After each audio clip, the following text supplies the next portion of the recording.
Well guys, I'm in LA and I wanted to do an Amoeba haul and show you guys what I could find at my favorite record store, but they're closed? They're not even here. No one told me that Amoeba's not... Wait, what? They moved? They moved location? There's so much stuff in there. How'd they move? Is it in Hollywood? Oh, it's right around the corner? Only a couple... Oh, alright. Alright, I guess there's a new Amoeba location. Rest in peace to this glorious one. Let's go check out the new spot, I guess. Hey, look at me. I'm cosplaying, waiting in line for record store day at Amoeba during the pandemic. It's not as fun.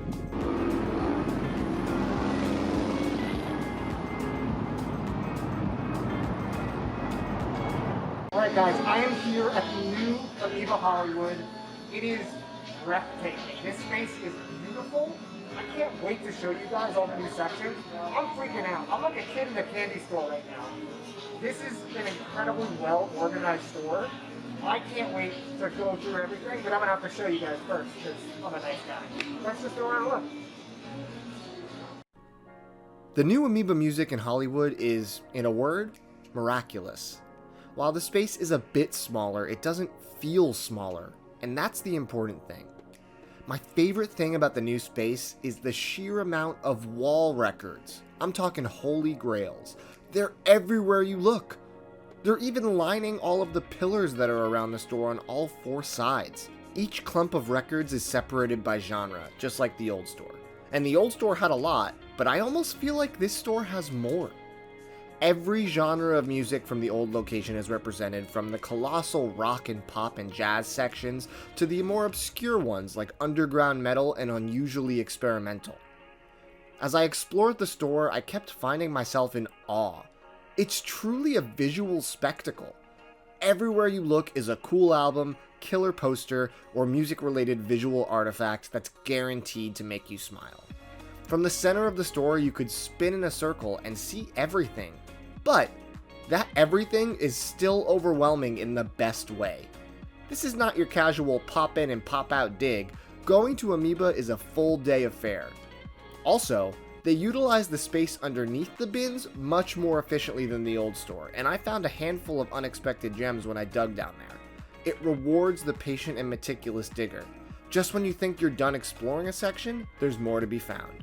It's like if Willy Wonka owned a record store instead of a chocolate factory. And there's tons of box sets scattered all around the store. Between the sneak preview that I was lucky enough to go to and opening day, I spent collectively about 6 hours in the store, and it wasn't enough.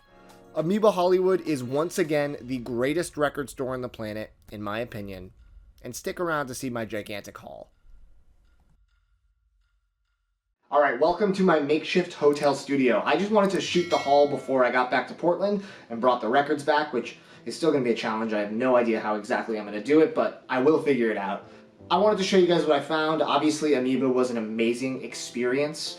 From being able to go to the sneak preview for a couple hours to the actual opening day, it felt like a glorious return to form for Amoeba. The store was everything I expected and more. It has such a good energy to it, as I mentioned when you were just watching the little tour of it, and ultimately it was exactly how I hoped it would be when it came to a rebirth of a store I have so much love for and so many memories in. It was great. It was great seeing all the old staffers and all my friends I've made over the years, and the records I found were miraculous. I speculated this in my TMR Facebook group. I said, I bet you there's a ton of stuff in the stacks that has gone out of print, some rare stuff, some stuff that, fallen through the cracks over the year, and honestly, there were a ton of things that I was shocked at the deals, whether it was Amoeba being generous or just something that kind of fell through. I really am stoked at some of the stuff I found. So let me not waste any more time talking about this. Let's dive into the haul. Some of it's not that rare, but just cool. Some of it's pretty rare. Let's see what I got. First up, I have Jewel, Picking Up the Pieces. I am a huge fan of Jewel. I think she's one of the most underrated singer-songwriters, Pieces of You and Spirit, her first two records, are stellar. And this is apparently her return to form. I think this came out in 2015? Yeah, 2015. It's called Picking Up the Pieces, and that's an allusion to the fact that she's returning back to the kind of Pieces of You style songwriting that she became famous for. I have not heard this, but I saw it was $9.99, and I thought it was a really good deal. The cheapest on Discogs was like 20 something, so definitely taking a chance on this, but I really am a big fan of Jewel. If you guys have been around this channel for a long time, you've probably remembered my craziest records you've ever seen video from years and years ago. Well, there's a label called Phonoflow that sadly no longer exists, but there's a band on there called River Horse, and there were some really unique, cool, liquid-filled, and really special variants at the time. But those records have become pretty lauded at this point, and right now I have two River Horse albums I found in their stacks for cheap, 15 bucks and 20 bucks respectively. This one is on clear with red and black splatter, and this one's on blue-green with yellow splatter. I just thought it was cool because the way Phonoflow does their records, every record probably looks a little different, and there were very limited amounts of them. So these are still wrapped in their Amoeba seals, which are kind of hard to open sometimes, so I'll open them at home. But River Horse, great kind of Americana, you know, indie rock band. Cool find. Here we have All Time Low, So Wrong, It's Right. This is probably their biggest record. If you're a pop punk fan, there's no way you don't know Dear Maria, Count Me In. That was one of the biggest pop punk singles of its time. And yeah, this is an out-of-print record. It was $17.99. This is the clear with red and blue splatter variant. Very surprised to see this in the bin, but very pleased. I've been wanting to add this one to my collection for a while. And here we have Stone Sour's self-titled album. Stone Sour, of course, is the project of Corey Taylor, the lead singer of Slipknot. This is more of his rockier music, not quite the new metal stuff that Slipknot does. I've actually never really spent a lot of time, but I've heard this is one of their best records. And this is the clear music on vinyl version, which is awesome. $29.99, there's only 1,500 copies of this. I thought this was a great find.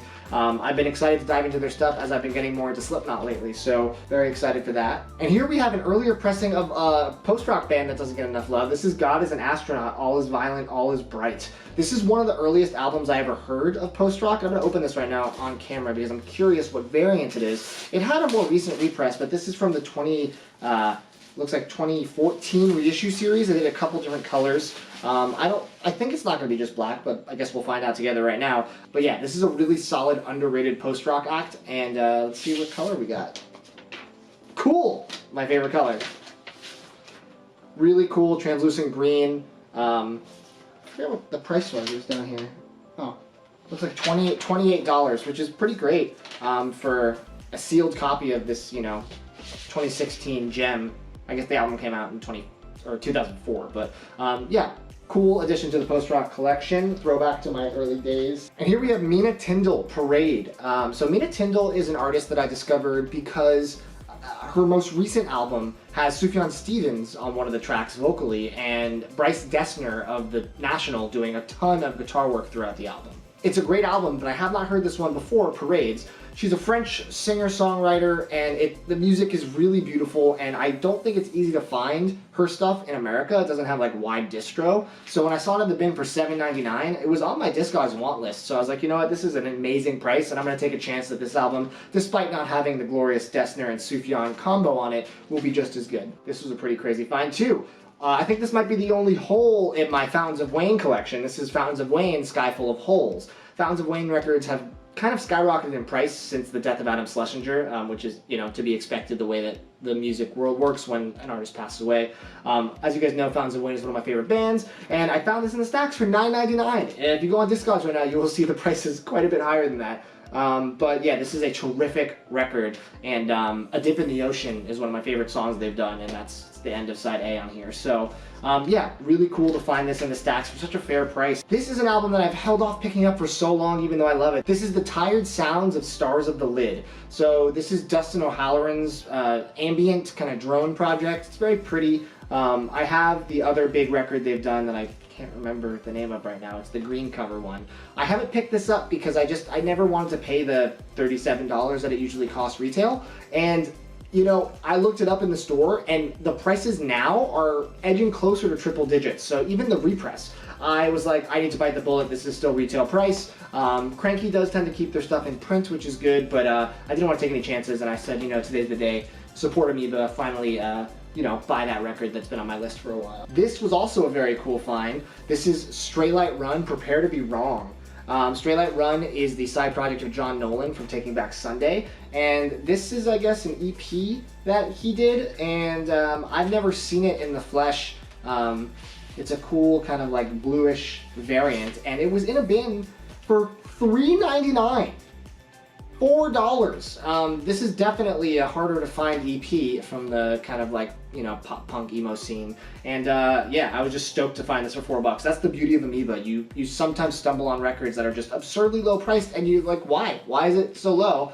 But you don't look a gift horse in the mouth. Another cool pop punk thing, this is Real Friends, Everyone That Dragged You Here. This is an EP that they did. They also have the B-side is acoustic versions of all the songs on here. $5.99. That's a super fair price, and it's always all these pop punk stuff, Knuckle Puck and Real Friends. They always have cool variants. So this is like a nice split. It's almost a Pokeball, almost. This was another really cool find. This is Jaga Jazzist. He's kind of like a jazzy down-tempo artist. I'm a big fan of what he does. The sleeve's a little wear to it, but ultimately in great condition. $7.99 in the bin. My jaw dropped because I recently looked up how much this one goes for, and it's probably 10 times that, give or take. So yeah, if you guys don't know Jaga Jazzist, this album, What We Must, is probably my favorite thing he's done. It's experimental, but it's accessible. It's a very good record, and for $7.99, I absolutely had to buy it. You guys saw me post that I recently found a copy of Once, the Glenn Hansard and Marketa Erglova beautiful soundtrack. They really are the most incredible voices, and when they come together, it's magic. The version I got was an earlier pressing, and it was a little noisier than I wanted it to be, and it's such a beautiful, quiet album that I wanted to have a silent copy, and someone in the group told me that the clear version that Music on Vinyl did, I think 3,000 copies, yeah, it's numbered on the back, is great sounding and silent, so I found a copy, which is out of print, I believe, of the clear version, so I decided to get that and compare it to the copy I have now. Hopefully it's quieter, because that album deserves like the most silence possible. This one was kind of cool. It was I think it was only like $15, but it's a Frank Sinatra compilation called Frank Sinatra, A Man and His Music. I like Sinatra, but I'm not the kind of person that would buy just a Sinatra album, because for me, a lot of his albums have a couple good songs, but not necessarily worthy of listening to all the way through. This is cool because this is an older pressing of this, clearly, and it's still sealed within this really cool box set. There's a booklet inside there too, but yeah, I mean, this compilation has pretty much every Frank Sinatra single you would ever want, plus a couple ones I'm not familiar with. So yeah, this is a retrospective of his career, and I thought this was a really cool find to add to my non-existent Frank Sinatra collection. This one shook me to the core. I teased you guys with this one. I saw this as I was walking out. I checked the new arrivals one more time, and Beyonce's self-titled record was sitting there used for $29.99. I don't know if you guys have saw what happened to the Beyonce self-titled record, but it has absolutely skyrocketed in price for almost no explicable reason. Super soft touch jacket, it's 2 discs, and oh my god, it's just like, I can't believe that it was so cheap. I don't know how that even happened, to be completely honest, but this is a great record. One of my favorite songs of hers is XO, and that's on here, and there's also Superpower featuring Frank Ocean. I mean, this is just a really solid record. If you're a Beyonce fan or not, I think anyone could appreciate this. And to find it for $29.99, there are some imperfections. There's a little bit of light ring wear, a little tear on the back, but honestly, if you see the prices it's going for now, this is a steal. Another kind of crazy find, I didn't realize, but this had gone out of print recently, Them Crooked Vultures. People are starting to creep the prices of this up in the aftermarket. This is the super group that consists of Josh from Queens of the Stone Age, Dave Grohl, and John Paul Jones from Led Zeppelin, which is awesome.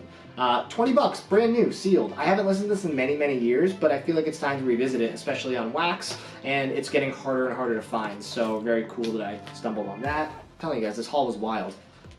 This was a wall record, and the first one I grabbed. This is Alice in Wonderland's Run.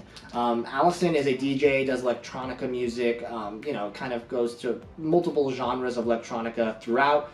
I was shocked to see this for $50 on their wall. It said, I think, somewhere, which, you know, I didn't actually look at the disc. I usually trust Amoeba to never put anything too beat up without saying so. But this is a multi-$100 aftermarket record, and it's a really good album. I never thought I would own it. I wasn't sure if it would get a repress. It came out in 2015? Yeah, 2015. Really solid music, and for $50, this was an absolute steal. They really had their wall record game so... It was insane, like, what they were working with, and I really had to restrain myself from buying a ton of the most expensive stuff on the wall, but a couple of them, obviously, won over. Right here we have a really cool find. This is Nils Fromm's Felt. This is probably his first record that really kind of pushed him into the public consciousness. I don't remember which record it is. This is his second or third studio album, I believe. 2011. Nils Fromm is one of the best modern classical, multi-instrumentalist, ambient artists ever to live. I love all of his stuff. And what's cool about this is that I wasn't sure if this was just a scribble or not, but I looked it up, and apparently this is his signature. So it looks like someone either faked it, I doubt it, who's faking Nils Fromm signatures. That seems like a huge waste of time. But it's signed by him, which is rad. So I'm excited to own this. This has been on my want list for a while, and usually when they pop up on Discogs, they're from overseas, and I just didn't want to pay the overseas shipping.